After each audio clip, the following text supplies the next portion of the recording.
اما بعد اعوذ باللہ من الشیطان الرجیم بسم اللہ الرحمن الرحیم الرحمن علم القرآن خلق الانسان علمہ البیان الشمس والقمر بحسبان والنجم والشجر يسجدان والسماء رفعها ووضع الميزان ألا تطغوا في الميزان وأقيموا الوزن بالقسط ولا تخسروا الميزان والأرض وضعها للأنام فيها فاكهة والنخل ذات الأكمام والحب ذو العصف والريحان فبأي آلاء ربكما تكذبان. اچھا جی، کوشش کرتے ہیں کہ یہاں تک یہ شروع کی ہم تقریباً 12 آیات ہم نے پڑھی ہیں. کوشش کرتے ہیں کہ ان 12-13 آیات کو ہم کور کر سکیں اس ویڈیو میں. الرحمن پہلا لفظ اس سورہ کا، انتہائی خوبصورت. اور آپ دیکھیے کہ اس لفظ کے کیا میننگز ہوں گے یا اس کا کیا ویٹ ہے کہ بس یہ ایک لفظ ہی پوری آیت ہے، اس کے علاوہ کچھ اور کہنے کی ضرورت ہی نہیں ہے اس آیت میں. اور کیوں ہو، اس لفظ کے اپنے میننگ اتنے زبردست ہیں، اتنا کچھ اس کے بارے میں کہا جا سکتا ہے کہ میں تو کم از کم مجھے نہیں لگتا کہ میں اس کا حق ادا کر سکتی ہوں. میں آپ لوگوں کو ریکمینڈ ضرور کروں گی کہ آپ لوگ ڈاکٹر اسرار احمد کی تفسیر ضرور سنیں، یا اور بھی جو کوئی بھی آپ کے فیوریٹ مفسر ہیں، اسکالرز ہیں، ان کی تفاسیر سنیں ضرور. میری بھی سنیں، اور شاید میری آپ کو آسان لگے لیکن ان کی بھی سنیں، بہت بہت اچھی ہیں.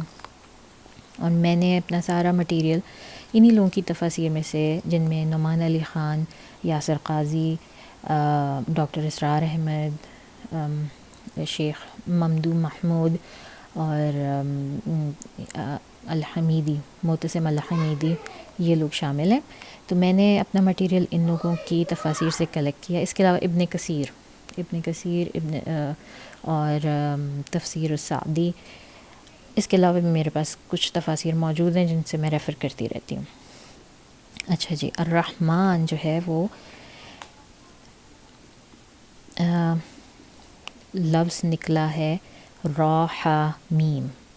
عربک لینگویج میں زیادہ تر لفظ جو ہیں وہ 3 لیٹرز سے نکلتے ہیں. اس کا روٹ ورڈ ہمیشہ کوئی 3 لیٹر ہوتا ہے، اور الرحمن جو ہے اس کا روٹ لیٹر ہے را ح میم، رحمہ یا رحم، یہ ان میں سے نکلا ہے. اور مزے کی بات یہ ہے کہ الرحیم یہ بھی انہی روٹ لیٹرز میں سے، رحمہ میں سے نکلا ہے. لیکن الرحمن اور رحیم میں کیا ڈفرینس ہے یہ بھی ہم جانیں گے.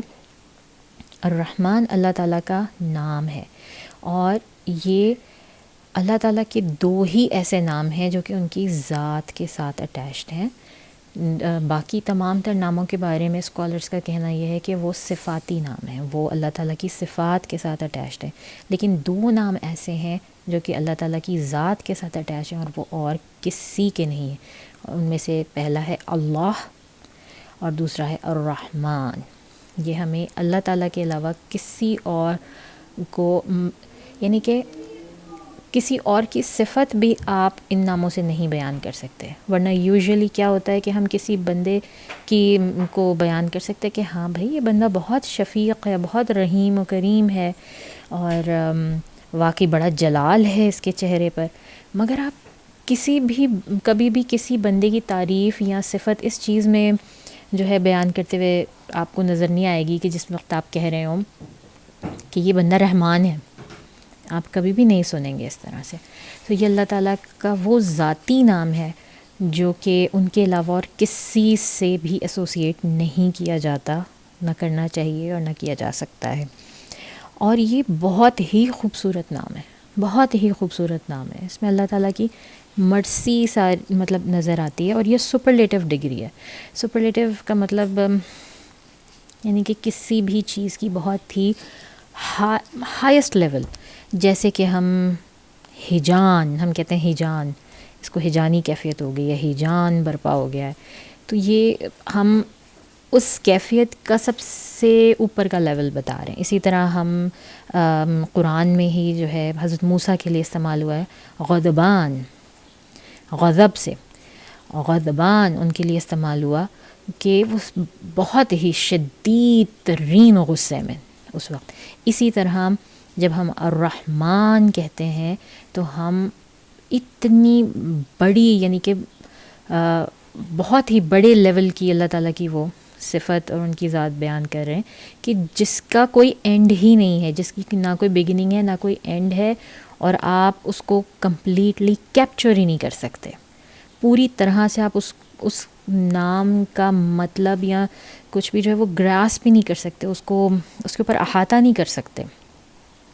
ٹھیک ہے. اسی طرح سے رحیم وہ بھی اللہ تعالیٰ کا نام ہے, اور عموماً یہ دونوں ساتھ آتے ہیں. جیسے ہم پڑھتے ہیں بسم اللہ الرحمن الرحیم جگہ جگہ, اور بھی کئی جگہ پہ اکثر یہ دونوں ساتھ میں آتے ہیں. تو پھر سوال یہ پیدا ہوتا ہے کہ ان میں فرق کیا ہے. دونوں کا روٹ ورڈ بھی سیم ہے, روٹ لیٹرز بھی سیم ہیں, اور تقریباً میننگز بھی سیم ہے. رحمان کے لیے بھی ہمیں انگریزی میں جہاں کہیں آتا ہے موسٹ گریشیس جنرس, اور رحیم کے لیے بھی یہی آ رہا ہوتا ہے. اسی طرح اردو میں بھی کہ بہت ہی زیادہ جو ہے وہ مرسی والا ہے, بہت ہی اللہ تعالیٰ ہمارے اوپر مہربان ہے, اور رحیم کے اوپر بھی آتا ہے یہی آتا ہے. تو پھر ان دونوں میں بیسک فرق کیا ہے؟ تو ان دونوں کا بیسک فرق جو ہے وہ یہ بیان کیا جاتا ہے کہ ناموں میں یہ ذات ہے. جیسے میں نے ابھی آپ کو بتایا کہ الرحمن جو ہے وہ اللہ تعالیٰ کا ذاتی نام ہے, یہ کسی اور کے لیے استعمال نہیں ہوتا. رحیم استعمال ہو سکتا ہے, رحیم اللہ تعالیٰ کی صفت ہے.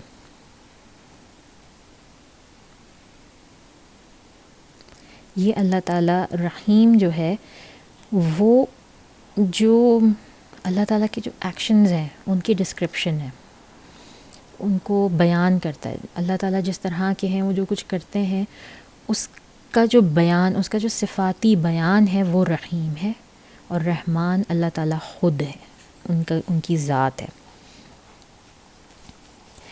اس کے علاوہ رحمان جب لفظ آتا ہے تو ہمارے ذہن میں یہ آتا ہے کہ یہ اتنا کمپلیٹ اللہ تعالیٰ کی ذات کا جو ماخذ ہے, جس چیز سے وہ بنے ہیں رحمان, اس کے اندر موجود ہے. وہ رحم, وہ مرسی اس کے اندر موجود ہے. اور اللہ تعالیٰ خود بھی حدیث قدسی میں بھی کہتے ہیں کہ میری رحمت میرے غضب پر ہمیشہ جو ہے وہ بھاری رہے گی. اور یہی ہے, اور ہم پوری کی پوری سورہ میں اس چیز کا, اس نام کی ڈسکرپشن ہم دیکھتے آئیں گے کہ جو کچھ بھی اللہ تعالیٰ بیان کر رہے ہیں ہمارے لیے, انسانوں اور جنوں کے لیے, تو اللہ تعالیٰ وہ آپ کو یہ بیان کر رہے ہیں کہ وہ کتنے مہربان ہیں آپ کے اوپر, کہ انہوں نے آپ کے اوپر یہ احسانات کیے ہیں.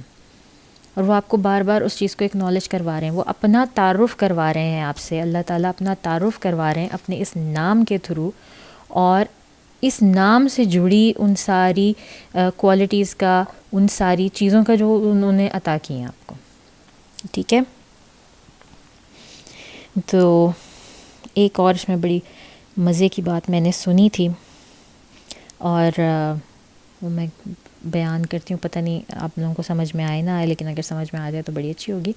آئی thank Allah that he for all the blessing that he has bestowed upon me, everything, and I also thank Allah for the fact that he has made me full of this gratefulness to thank him back. I have to thank him for that too.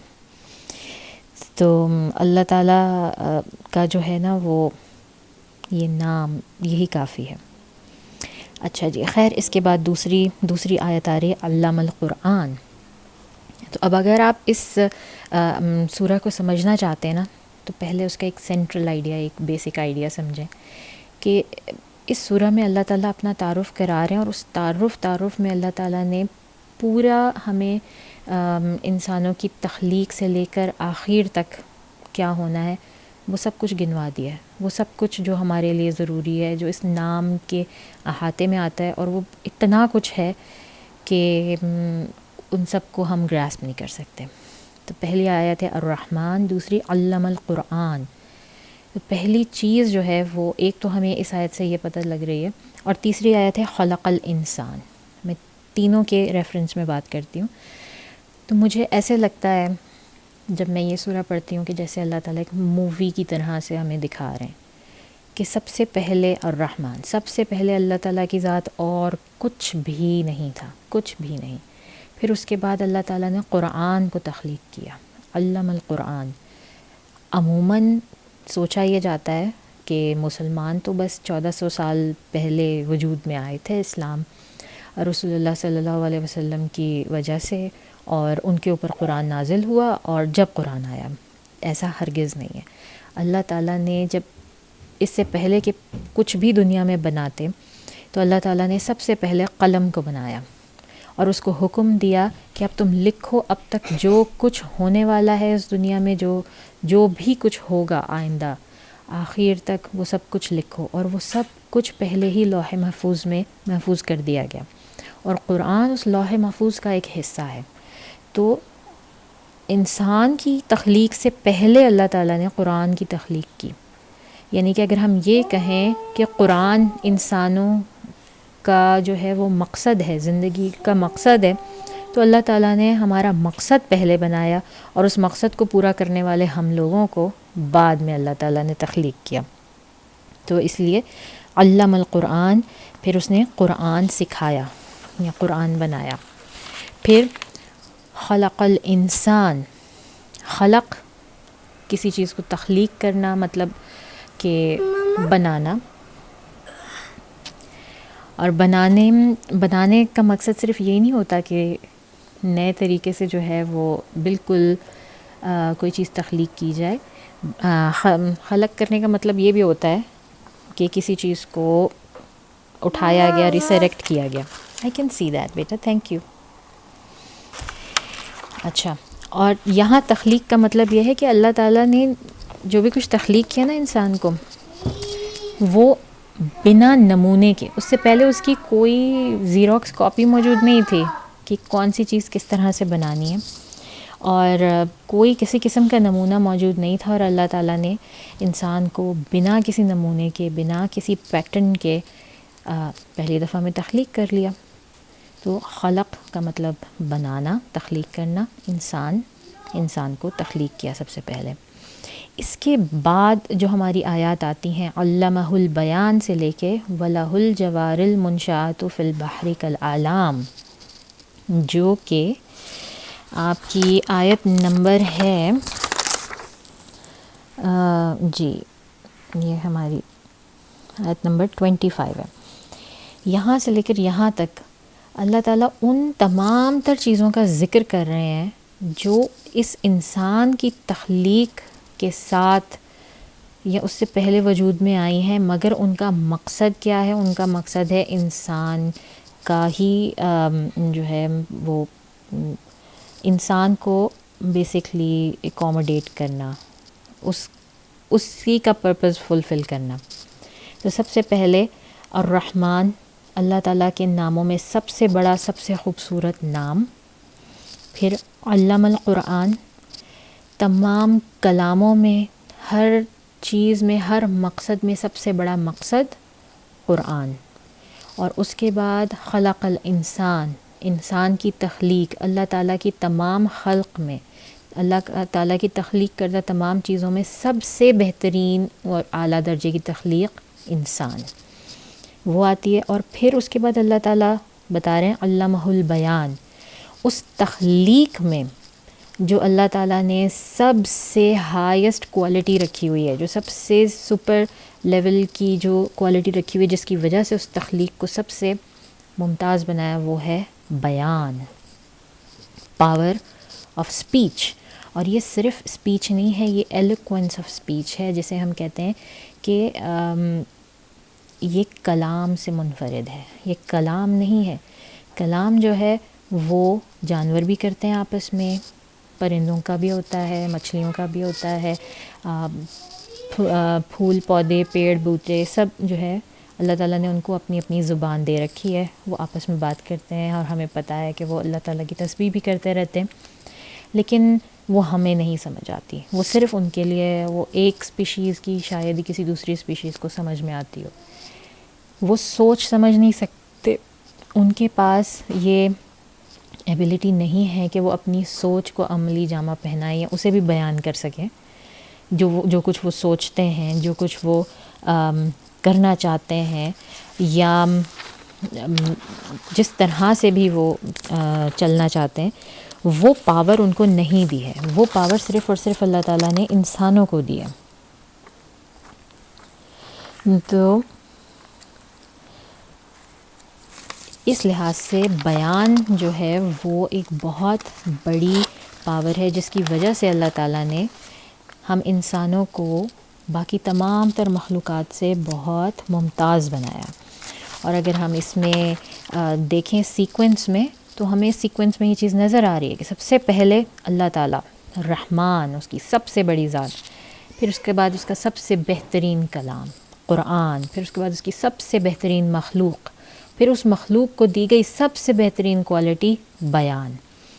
تو یہ ہمیں جو ہے اللہ تعالیٰ نے بہت ہی بہترین طریقے سے یہاں پہ سمجھا رہے ہیں. یہاں پر ایک بہت ہی مزے کی بات جو یاسر قادی نے اپنے لیکچر میں مینشن کی، وہ یہ تھی کہ بہت عرصے سے جب سے ڈارون نے اپنی تھیوری بھیجی ہے کہ جی ہم انسان جو ہیں وہ بندروں میں سے نکلیں یا ایوالو ہوئیں، تو بہت سارے لوگ ہیں جو اس پہ بلیو کرتے ہیں اور وہ کہتے ہیں کہ ہاں جی بالکل ہم واقعی انسان جو ہیں وہ تو نکلے ہی بندروں سے ہیں، یا تمام مخلوقات ایوالو ہو رہی ہیں تو ہم بھی ایسے ہی ایوالو ہو گئے ہیں اور پتہ نہیں ہماری آگے کی کیا حالت ہوگی. لیکن 3 پوائنٹس ایسے ہیں جس کے اوپر آ کے ڈارونزم بھی فیل ہو جاتی ہے، اور ان 3 پوائنٹس میں پہلی چیز ہے بیان. یہ ایلیکوینسی آف اسپیچ جو ہے، سوچنا، لکھنا، اس کو بیان کرنا، یہ ایکسرسائز کہ اپنے آپ کو ایکسپریس ہم کس طرح سے کر سکتے ہیں. پہلی چیز یہ، بندر آج بھی وہی ہیں اور آج بھی وہ اس طرح سے نہیں کر سکتے پریکٹس جس طرح سے ہم انسان کرتے ہیں. دوسری ہے میٹا کوگنیشن. اوکے بیٹا. تو دوسری چیز ہے میٹا کوگنیشن. میٹا کوگنیشن کا مطلب یہ ہوتا ہے کہ یہ اپنے آپ کے بارے میں جو ہے وہ ریئلائز کرنا کہ ہمیں خود جانکاری ہے، ہم خود جانتے ہیں کہ ہم موجود ہیں، اور ہم اپنی ہی نالج کو انالائز کرتے ہیں، ہم اپنی ذات کو جو ہے وہ انالائز کرتے ہیں اور اس کو ایک طرح سے ڈائسیکٹ کرتے ہیں اور اس کے بارے میں مزید علم حاصل کرنے کی کوشش کرتے رہتے ہیں مستقل. اور یہ ایک ایسی چیز ہے جو کوئی بھی دوسری تیسری اسپیشیز میں سے کوئی بھی ایسا نہیں ہے جو کہ یہ کر سکتا ہو. کوئی بھی اور ایسی اسپیشیز نہیں ہے جو یہ کر سکتی ہیں. تو یہ ہے. اور تیسری چیز جو ہے وہ ایک ہوگی میٹا کوگنیشن، دوسری بیان، اور تیسری ہے رائٹنگ اسکلز، جو کہ وہ بھی ظاہر عقل اس کے ساتھ آ جاتی ہے. ان سب چیزوں کے ساتھ عقل جڑی ہوئی ہے. ڈیفینیٹلی یہ عقل کی شعور کی ہی پاور ہے جس کی وجہ سے ہم یہ سب کچھ کر پاتے ہیں. ٹھیک ہے. علامہ البیان، کلیریفائنگ. جی بالکل. بیان جو ہے وہ بیسکلی پاور ہے to exercise the faculty of choice and decision. ہم اپنے آپ کو ایکسپریس کر سکیں، اپنی مرضی اور اپنے سوچ، اپنے فیصلے وہ ایکسرسائز کر سکیں، تو وہ ہماری بیان کی طاقت ہے. خلق الانسان علمہ البیان. اور پھر الشمس والقمر بحسبان والنجم والشجر یسجدان. پھر اگر ہم اس کے بعد سے جو ہمارے میں نے جیسے بیان کیا جو آیات ہیں یہ ساری وہ ہیں کہ اس کے بعد اللہ تعالیٰ آپ کو گنوا رہے ہیں کہ جب اللہ تعالیٰ نے اتنی اپنی امپورٹنٹ کریشن بنا دی تو اس کو اکوموڈیٹ کرنے کے لیے اس کو اس دنیا میں بھیجنے کے لیے اللہ تعالیٰ نے کیا کیا کام کیے، مطلب کتنی بڑی جو ہیں وہ اللہ تعالیٰ نے چیزیں تخلیق کیں صرف اور صرف اس لیے کہ وہ انسانوں کو سرو کر سکیں. اور اس میں الشمس والقمر بحسبان، ہمیں پتہ ہے شمس سورج، قمر چاند، بحسبان، بحسبان کا مطلب ہوتا ہے کہ یہ چلتے ہیں اپنے مدار میں، کہ یہ پنکچول ہیں اور اپنے مدار میں ایک خاص ہارمنی کے ساتھ چل رہے ہیں آگے پیچھے، جو اللہ تعالیٰ نے ان کے لیے مقرر فرمایا ہے.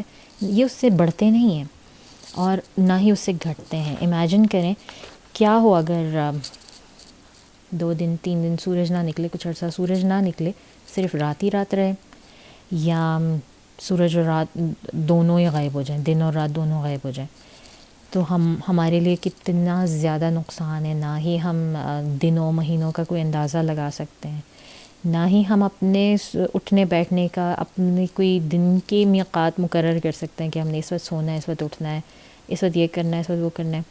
کوئی ہمارے پاس ٹائم کیلکولیشن کے لیے کوئی آلہ نہیں ہے. اس کے علاوہ بھی سورج کے بہت بڑے بڑے فائدے ہیں. یہ تو ایک بہت چھوٹا سا فائدہ میں نے گنوایا. ہماری زندگیاں ڈپینڈ کرتی ہیں سورج کے اوپر.